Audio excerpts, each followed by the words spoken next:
Hello students, welcome in brain booster channel. SSC CGL 2025 का एक question है जो कि एक टैंक में एक पाइप से पानी भरा जा रहा है और उस टैंक में एक लेवल तक भरने में कितना टाइम लगेगा, ये क्वेश्चन पूछा जा रहा है। और इस तरह के क्वेश्चन, इससे रिलेटेड क्वेश्चन बहुत सारे पूछे जाते हैं, अधिकतर एग्जाम में, कंपटीशन एग्जाम पूछे जाते हैं। तो उसको चलिए देखते हैं किस तरह से करते हैं। ओके, तो सबसे पहले कह रहा है कि 14 सेंटीमीटर व्यास वाले एक बेलनाकार पाइप से 15 किलोमीटर पर आवर उसकी जो रेट है, पानी निकलने की जो रेट है वो है 15 किलोमीटर प्रति घंटे की चाल से जल 50 मीटर लंबे और 44 मीटर चौड़े एक आयताकार टैंक में प्रवाहित होता है। टैंक का जलस्तर 21 सेंटीमीटर बढ़ने में कितना समय लगेगा। अब यहाँ पे यूनिट का ध्यान रखिएगा। पहली बात तो ये है, तो सबसे पहले ये हमारा जो टैंक है उसकी लंबाई चौड़ाई दी रखी है और उस टैंक में जो पानी भरा जा रहा है वो 21 सेंटीमीटर हाइट तक हो गया। तो सबसे पहले वो जो पानी भरा गया है उसका वॉल्यूम निकाल लेते हैं, कितना पानी भरा गया है। तो वॉल्यूम ऑफ जो वाटर है वो कितना हो जाएगा, तो आपको सीधे से मतलब ये हो जाएगा, क्यूबाइड का है क्वेश्चन इसमें वॉल्यूम निकालने के लिए। तो लंबाई गुणे चौड़ाई गुणे ऊंचाई, तो लंबाई आपका दिया हुआ है 50 मीटर है, 50 मीटर इंटू चौड़ाई 44 मीटर और साथ में जो उसकी ऊंचाई है यानी हाइट वो दिया है 21 सेंटीमीटर, जो कि मीटर में हो जाएगा 0.21 मीटर। यूनिट का ध्यान जरूर रखना है कि तीनों एक ही यूनिट में होना चाहिए। अब देखिए, इसको हम सॉल्व नहीं करेंगे कि इसको तुरंत आप मल्टीप्लाई करके आंसर निकालेंगे, इसको क्योंकि इसके जो कैलकुलेशन में जो आपको ईजी होगा वो यहाँ पर आप उसका एडवांटेज नहीं ले पाएंगे।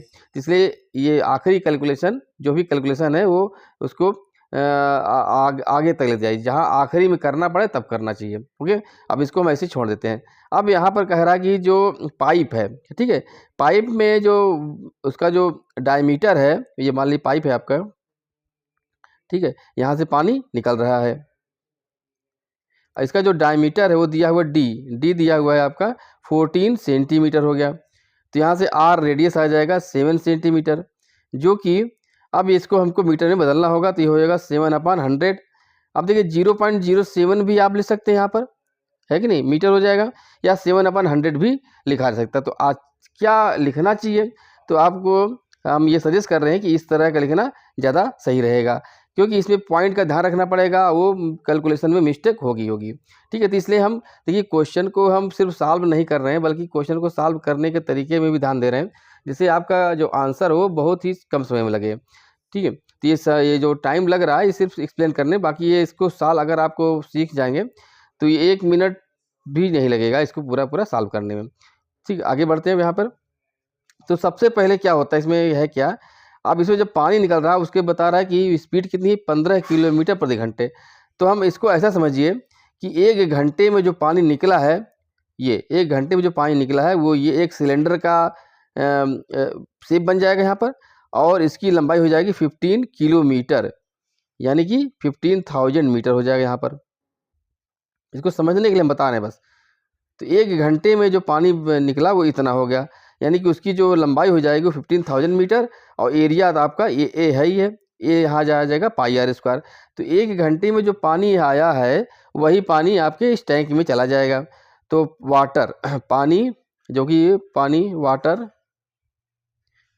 इन 1 आवर, 1 घंटे में जितना निकला है वाटर, यानी कि उसको हम बोल लेते हैं कि V0 निकाल लेते हैं। हाँ, वॉल्यूम ये भी है, तो क्या हो जाएगा πr² इंटू इसकी जो स्पीड है 15 किलोमीटर पर आवर है। ध्यान रखिएगा, अगर पर आवर है तो 1 घंटे का टाइम रहेगा, मिनट है तो उसके हिसाब से ध्यान रखना है, आपको मिनट पे ध्यान रखना है यहाँ पर। तो πr² इंटू लेंथ उसकी 15,000 मीटर हो जाएगी, 15,000 मीटर हो गया।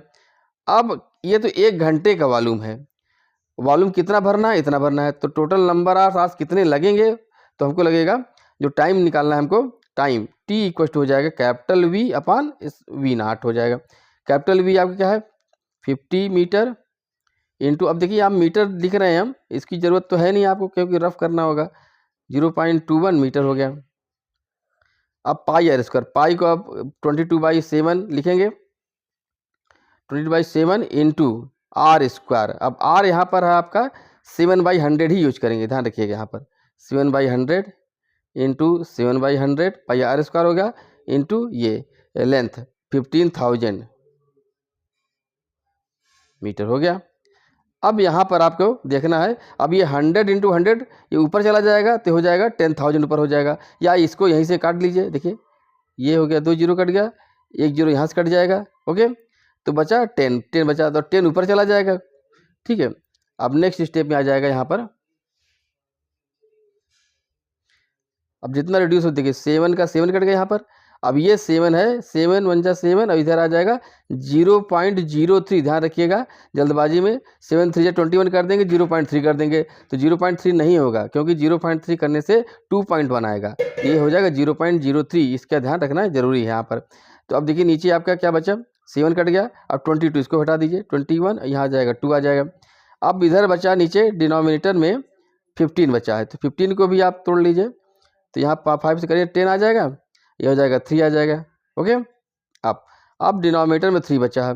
अब ध्यान रखिएगा ये 10 ऊपर जाएगा, ऊपर हो जाएगा, है ना, ये 10 और नीचे वो 10 है, तो 100 हो गया यहाँ पर। 100 × 2, 100 × 2 × 0.03 अपान ओनली 3 आएगा, अपान ओनली 3, और कुछ नहीं बच रहा है। अब ये 100 और 0.03 मिल क्या बनेंगे, 3 बना देगा, और 3 से 3 ये कट जाएगा, पूरा कट गया। बचा कितना, 2 आवर्स बचे। तो आपका आंसर आ जाएगा 2 आवर, और ये आंसर बी करेक्ट है। तो आप चैनल को लाइक कर दीजिए, सब्सक्राइब कर दीजिए, और कोई भी नया क्वेश्चन आपको अगर इसका सोल्यूशन चाहिए उसको आप ज़रूर कमेंट कर दीजिए, या व्हाट्सएप का लिंक दिया हुआ है उसमें भी आप कमेंट कर सकते हैं, जिससे हम उस क्वेश्चन को सोल्यूशन प्रोवाइड करा पाएँ। तो रिक्वेस्ट है, प्लीज़ चैनल को लाइक कर दीजिए और शेयर कर दीजिए, जिससे सब्सक्रिप्शन ज़्यादा बढ़े। Thank you. ओके।